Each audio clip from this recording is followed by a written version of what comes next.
Satu lagi rahsia yang saya nak cerita, mereka tak cerita pun pada kita, tuan-tuan, minyak sapi. Minyak sapi ni adalah sunnah baginda Nabi SAW. Dalam makanan kuih nama hais ada minyak sapi. Dalam banyak makanan-makanan ada minyak sapi. Dan semua saya nak bagi tahu di sini tentang kelebihan minyak sapi ni. Malam ni, tuan-tuan kena buat, letakkan di pusat. Nasib lah kalau pusat tu dalam, bos penuh. Bos di pusat. Jangan main. Sebab dalam kitab perbuatan dulu-dulu ulama tulis tentang kelebihan pusat. Pusat ni tempat kita makan ketika duduk dalam perut mak. Betul tak? Tak makan kot mulut, masa tu mulut tak boleh buka. Kita makan kot pusat. Dan untuk pengetahuan ilmu, Allah letak pusat di sini bukan saja-saja. Dia ada makna dia. Kalau tak ada guna, tak ada makna, tutup sama kan boleh? Jadi dia ada makna. Setiap kejadian Allah Ta'ala ada makna dia. Bukan Allah buat sia-sia. Tuan-tuan, di sinilah tempat kita makan dulu. Dia ada saluran highway. Bukan jalan kampung. Highway terus ke jantung kita. Ni daripada pusat. Kalau kita makan ke mulut, nak kena pergi ke hati, pergi perlu proses nak masuk pun. Pusat tak? Pusat jalan terus. Ada line. Ada urat terus sampai jantung. Ada urat terus sampai ke pankreas. Ada urat terus sampai ke empedu. Ada urat terus sampai ke saraf-saraf lutut kita. Sampai ke hujung kaki kita. Ni pusat. Maka letaklah minyak sapi di pusat. Dia akan baiki perut kita. Dia akan baiki jantung kita. Lepas tu berak lawah.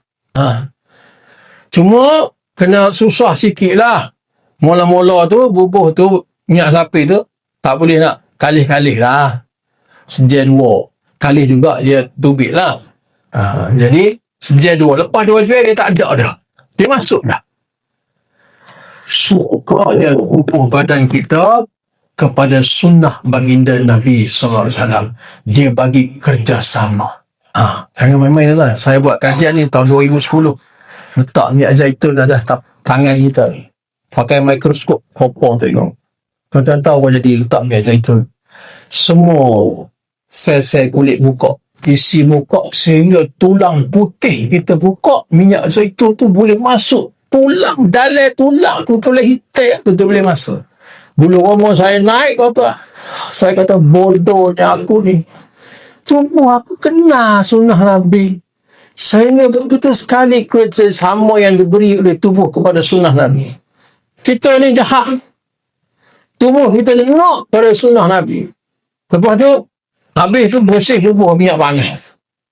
Minyak panas, biasa orang pakai tu minyak panas. Sopong pula. Semua tutup, tak buka. Tubuh tahu. Ni, tubuh kita tahu. Mana satu sunnah, mana satu kuno. Bubuh di pusat.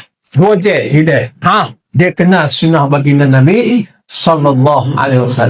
Tuan-tuan akan dapat bubuh lah. Jangan bubuh sehari, lepas tu nak tengok jalan sedap. Takkan dapat. Kita ni jalan tak sedap, kaki kita sakit, lutut sakit. 10 tahun dah, 20 tahun dah.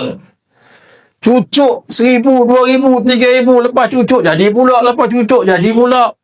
Lama dah sakit kita. Tiba-tiba ambil makanan sunnah ni, dalam sehari nak sembuh. Dah. Ambil masa juga. Nak baiki saraf kita, nak baiki lutut kita hak punah. Nak hidupkan balik sel-sel baru.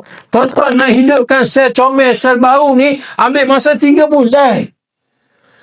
Nak buang sel lama, nak masuk sel baru balik 3 bulan. Tubuh ni.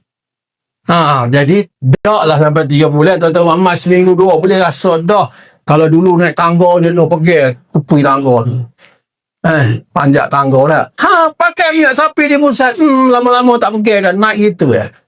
Saya bukan nak cerita hebat apa. Hebatnya sunnah baginda Nabi SAW.